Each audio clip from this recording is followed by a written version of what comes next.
Hello, friends, and welcome to another episode of the Concussion Nerds podcast. And today we're going to do a short and sweet little episode about sleep and truly about why sleep needs to be a priority in your concussion recovery. So often, I think when we are either working with clients or if you're on this healing journey, our priority gets shifted to what is the rehab I need, right? What is the vestibular piece I need? What do my eyes need? What does my neck need? Because that's what we talk about a lot, right? Especially as rehab professionals, that is where our expertise usually lies, is in those domains. Obviously, they need adjustment too, but what gets kind of pushed on the wayside, at least in the beginning, and it shouldn't, is sleep. So much happens when we sleep. And we do have another podcast episode on sleep that goes much into way more detail too, and measures you can use to support in your clinic about sleep with Dr. Shane Criato earlier in this last season, because we're on season 2. But today I just want to talk about again why. And I'm currently preparing for a workshop I'm teaching for the Chiropractic Association of British Columbia. And as part of this workshop, we're talking about the things we need to be looking at in our recovery plans, in addition to what we typically do in rehab. And so because I'm preparing for this, I love when I find a whole bunch of new studies that support these pieces. And sleep is a huge one for multiple reasons. But let's talk about this for a minute. We know that between 30 to 70% of individuals after concussion or MTBI experience short or long-term sleep issues. Okay. The presence of sleep disturbance co-occurs with an increased level of overall post-concussive symptoms. Basically, sleep issues, higher concussion symptoms, particularly with symptoms including cognition, memory problems, and irritability. And then this can also show up for things like headaches and fatigue, right? So when you are someone, and how often, if you're listening to this journey, you're like, memory is one of the biggest complaints of symptoms that I have for clients, right? Or just feeling like they're slower and they're having trouble focusing and concentrating. Sleep in itself is a huge cause that can lead to those symptoms and increase challenges in those symptoms. Sleep disturbance at that subacute stage. So subacute, we're looking at between that day 14 to 30.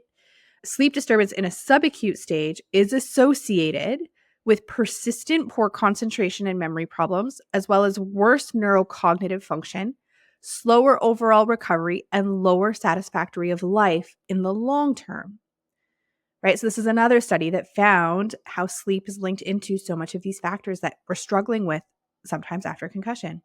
There was a study that was looking at, they're calling it neuropsychiatric outcomes, and they reported that sleep disturbance presenting within 3 months after injury was associated with an increased level of depression, apathy, and anxiety after 1 year. A different study, sleep difficulties within 2 weeks of injury were shown to be highly associated with more severe post-concussion symptoms, poor neuropsychiatric outcomes, and reduced overall neurocognitive functions 1 year after injury. Those are some pretty powerful findings to talk about why we need to be paying more attention to sleep in our concussion recovery processes and our rehab processes than we probably are, right? And so that means potentially you're able to start with the concepts of sleep hygiene, right? We should be looking at building in a regular sleep routine from day one as best we can. What does that mean? Now, depending on who you listen to, some people say the time you go to bed needs to be consistent. Some people say your wake time needs to be consistent. When we talked to Dr. Shane Criato in our previous episode, he talks about the time you wake each day should be the consistent factor. And then you need to do the backwards math to find out when you need to go to bed. Also determining whether you're someone who thrives between 7 hours of sleep, 8 hours of sleep, 9 hours of sleep, 6 hours of sleep. I am 100% one of those people. I'm an 8 hours a night sleep girl. That is when I wake up feeling my best, showing my best, and being my best. So looking at what time do we want to get up in the morning and backpedal to the time that we need to go to bed. But having that consistent sleep-wake cycle is important. Getting sunlight as soon as we wake up in the morning is one of the first things to get that vitamin D. If you don't have sunlight, I live in Vancouver Island, you guys. We're about to enter fall and winter, which fall and winter for us is gray and rain. There is no sunlight, none in the mornings. And so that is where I use my red light, right? So I have a cozy red light. I'm probably saying that wrong, but a cozy red light. And so I get up in the morning, and one of the first things I do is sit in front of my red light. The red light has been seen to help with not only helping with sleep and sleep cycles, but also increasing mood, decreasing inflammation, right? It has so many positive health benefits. So red light is one of my first things in the morning. Making sure that we truly have those go to sleep routines to help you fall asleep, as well as those morning routines to help you get that day started so you can create that consistency in your nervous system. We have something coming for you very soon on how to create those routines that'll walk you through it and give you support that you can download soon to be able to do that. But coming back to, like, as a clinician, if you're working with your clients, you need to be asking about sleep. You need to be asking about sleep early. And if they are struggling with sleep in those early days, something needs to be done then. So maybe that is a short-term reset with sleeping medication, right? Sleep medication is not meant to be an ongoing forever thing. Sleep medication ideally is meant to help give you that reset so you can get back into a sleep cycle so that you can then stop using the medication. But what we don't want is, if we're noticing sleep issues in week 2, we don't want to just let those drag on for months before addressing it. If we're identifying sleep issues in week 2, so clinicians, as an intake form for your clients, potentially you start integrating the Pittsburgh Sleep Index as an intake form. At least ask about it, right? Maybe you're looking at, we can use sleep diaries for the client to help get more insight. I remember working with someone virtually, and they had thought their sleep was great. And then we had them start doing a sleep diary. And we learned so much information about their sleep, about their symptoms, about their day-to-day, and how all those things were linking together to wreak havoc on this person's sleep. And we started to be able to make changes and plans to improve their sleep. It is a process. It is a process and an area where we need to be curious and observant and make note of those interactions to create change, just like anything else we do on this healing journey. So if we're having issues, or if you're someone on this healing journey and you are new to concussion and you know that notice within those first couple of weeks sleep is an issue, tell somebody. Tell your general practitioner, tell your physical therapist, tell your chiropractor, whoever you're working with, tell them. Because that is absolutely 100% an area that needs attention then, not 3 months later or 6 months later when you're still struggling with sleep. Let's identify it early. Let's put supports into place then so that we can help make that change, because the better the sleep, the better it's going to support recovery. And let's just super high level, what happens in our brain when we sleep, right? So we have our glymphatic system. The glymphatic system is linked into the lymphatic system. The glymphatic system is a system that flushes toxins and waste out of our brain at night. The glymphatic system is active when we sleep. And so if we're not sleeping, we're not able to clear the toxins and the waste from our brain, and it starts to accumulate.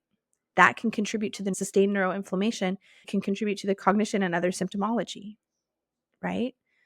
Also in sleep, this is when short-term memory gets consolidated to long-term memory.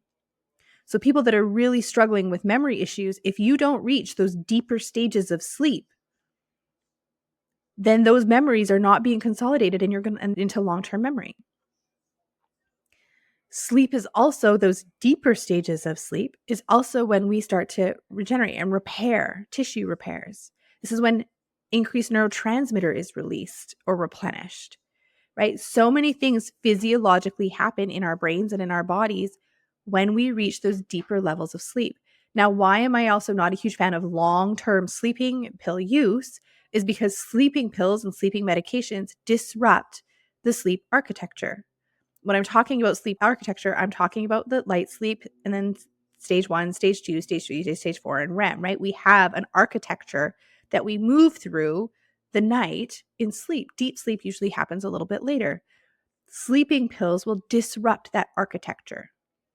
Depending on the sleeping medication, you may not reach those deeper levels of sleep either you won't reach them at all, or you will have decreased time in those stages. And again, those deeper levels of sleep is still where the learning consolidation happens, where the lymphatic system is active, all these pieces, right? So sleeping pills and medications, although we kind of mentioned this earlier, are meant to help you reset so you can get back into the sleep. But then ideally the goal is to wean off of them so you don't need them all the time.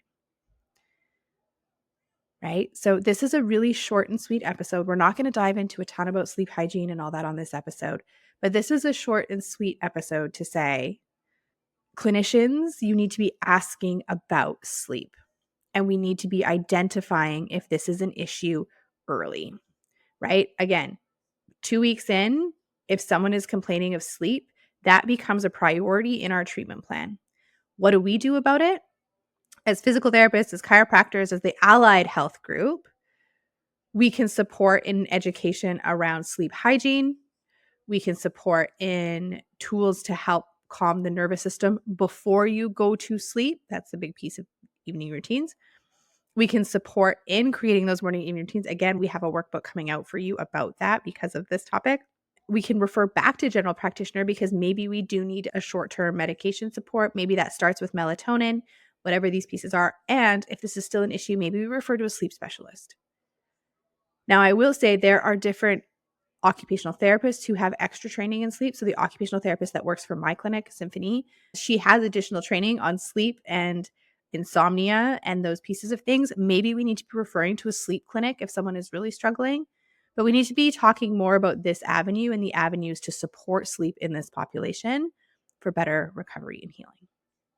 A short and sweet episode. I hope you took a couple golden nuggets from it. More than anything, I hope you took the importance of we need to make sure we're screening for this, whether it's with asking questions, whether it's the Pittsburgh Sleep Index as an outcome measure. And for those on a journey, if you're curious about your own sleep, start keeping a sleep diary. We have one of those coming for you too. But I hope you are all having a wonderful day. And until next week, my friends, we'll see you soon. That's today's episode. Thank you so much for tuning in. If you liked what you heard, give us a like, give us a share, give us a tag on Instagram, and please never hesitate to reach out. We love communicating and connecting with you. Until next week, my friends, have a marvelous day.